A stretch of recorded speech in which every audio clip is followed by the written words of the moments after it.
Alors, Roxane, c'est pour toi particulièrement la multiplication à 3 chiffres. Un exemple, 231 fois 145. Tu commences en multipliant 5 par 231, comme on sait faire. Donc, 5 fois 1, ça fait 5. Ensuite, 5 fois 3, ça fait 15. Donc, tu mets le 5 les unités et tu te mets une retenue de 1. 5 fois 2, ça fait 10. Pas oublier la retenue. Donc, ça fait 11.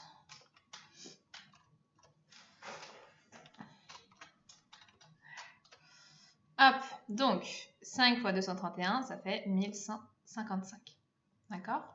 Ensuite, tu vas faire 4 fois 231. Donc pour ça, tu vas sur la deuxième ligne. D'accord?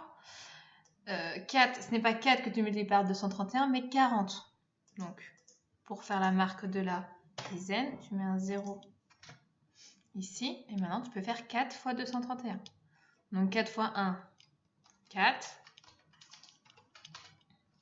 Ensuite, 4 fois 3, 12. Donc tu mets le 2 et tu fais une retenue d'une dizaine. 4 fois 2, 8, auquel tu ajoutes le 1. Ça fait 9.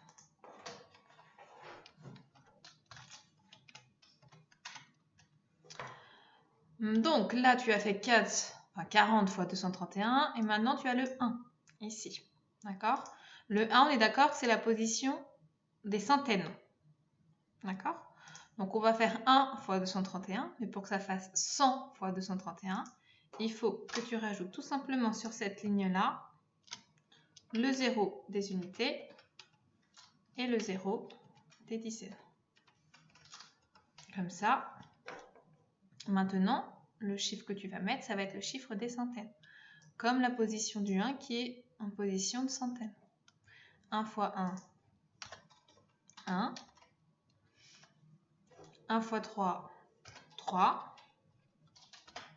Et 1 fois 2, 2. Maintenant, il ne te reste plus qu'à faire l'addition. Alors, je ne sais pas si je peux insérer... Oui, pardon. Des formes des plus. Oui, ici. Hop.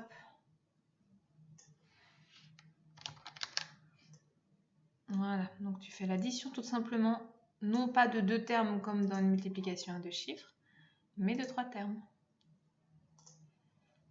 En mettant 1 égale ici. Et voilà, tu fais l'addition. Donc 5, 9,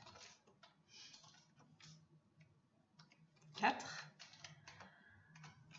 Alors 9 plus 3 plus 1, ça fait bien 13. Donc il y a une retenue ici. Hein. Donc 2 plus 1, 3.